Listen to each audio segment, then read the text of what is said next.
Hey guys, I am Priya Gupta. You are watching my YouTube channel that is Learn and Speak English with Priya. How are you all? In my recent video, I'll represent kinds of the sentences in front of you with its definitions and examples also. So come and get started the video. Guys, what is sentence? A group of meaningful words which makes a complete sense is called sentence. यानी कि सार्थक शब्दों का वह समूह जो पूरा अर्थ या भाव प्रकट करता हो उन्हें हम वाक्य कहते हैं.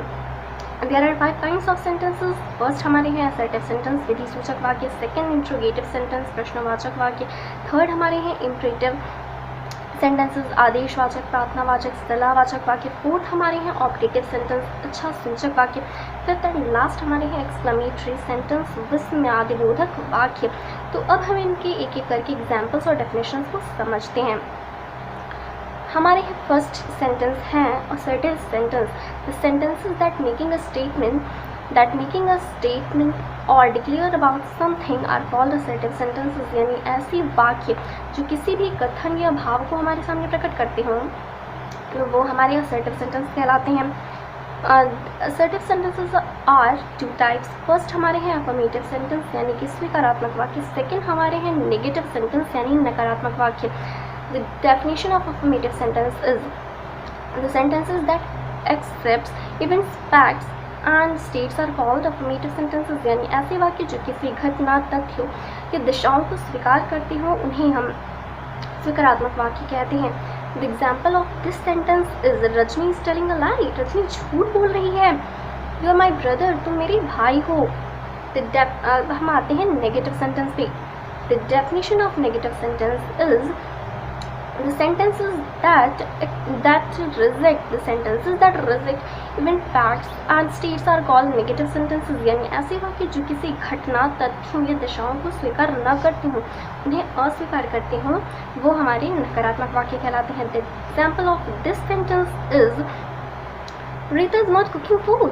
रीता खाना नहीं बना रही है. Mother is not sleeping. माता जी नहीं सो रही हैं. अब हम आते हैं हमारे इंट्रोगेटिव सेंटेंस पे. The sentences that denotes a question or inquires about something are called interrogative sentences. यानी ऐसे वाक्य जिसमें हमें किसी प्रश्न को पूछे जाते हैं, ऐसे वाक्य जिसमें किसी प्रश्न को पूछा जाता हो वो हमारी प्रश्नवाचक वाक्य कहलाते हैं. Interrogative sentences are also two types. First starting from helping verb and second starting from question word. तो गाइस हम अब ऐसे एग्जाम्पल्स को जानते हैं जो कि हेल्पिंग वर्ब से स्टार्ट होते हों. सो एग्जाम्पल्स हैं हमारे first is Lata singing a song. क्या लता गाना गा रही है. Was Rana Pratap not the great king. क्या राणा प्रताप महान राजा नहीं थे. तो हमने हेल्पिंग वर्ब के एग्जाम्पल्स को जान लिया. अब हम ऐसे सेंटेंसेस पे आते हैं जो कि क्वेश्चन वर्ड से स्टार्ट होते हैं हमारे. Where are you coming from. तुम कहाँ से आ रहे हो. Who is singing the song? कौन गाना गा रहा है. तो यहाँ हमारे इंट्रोगेटिव सेंटेंस खत्म होते हैं. अब हम आते हैं इम्परेटिव सेंटेंस पे. The sentences that express command, request or advice is called imperative sentences. In such sentences, the subject used generally hidden or understood. It begins either with a verb or with a word expressing request, command or advice. यानी कि ऐसे वाक्य जिसमें हमें किसी आदेश, सलाह या प्रार्थना आदि शब्द मिलते हों तो वो हमारे इम्परेटिव सेंटेंस होते हैं.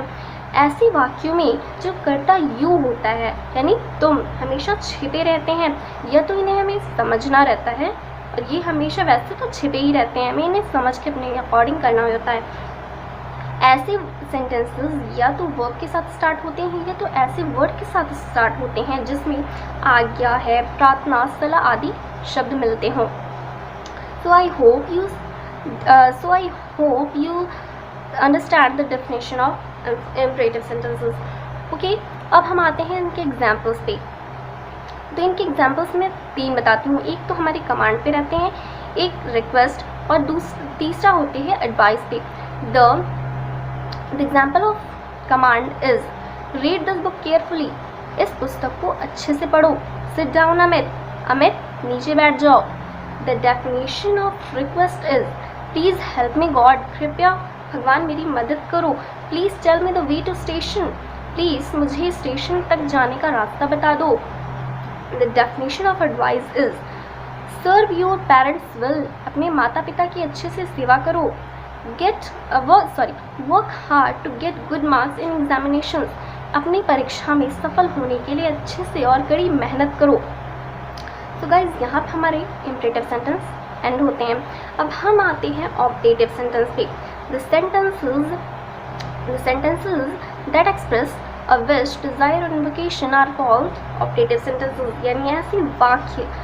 यानी कि ऐसे वाक्य जो किसी इच्छा, प्रार्थना, शुभकामना, श्राप आदि को व्यक्त करते हों वो हमारे ऑब्जेक्टिव सेंटेंस अच्छा सूचक वाक्य कहलाते हैं। The example of this sentence is may you go to hell, तुम नर्क में जाओगे। May you prosperous, आप समृद्धशाली हो। Oh, could I fly like a bird? Oh, could I fly like a bird? काश मैं पक्षियों की तरह उड़ सकता। हमारे ऑब्जेक्टिव सेंटेंस यहाँ पे एंड होते हैं। अब हम आते हैं हमारे fifth and last exclamatory sentence पे। The sentences that gives expression of some sudden surprise, wonder, anger, pity और sorrow are called exclamatory sentences, यानी ऐसे वाक्य जिसमें हमें किसी अचानक से आश्चर्य, दुख, क्रोध, भावना आदि का ज्ञान होता हो आदि ऐसे सेंटेंस में व्यक्त होते हों तो वो हमारे एक्सक्लेमेटरी सेंटेंस यानी विस्मयादिबोधक वाक्य होते हैं। The example of this sentence is what a beautiful girl she is, वह कितनी सुंदर लड़की है।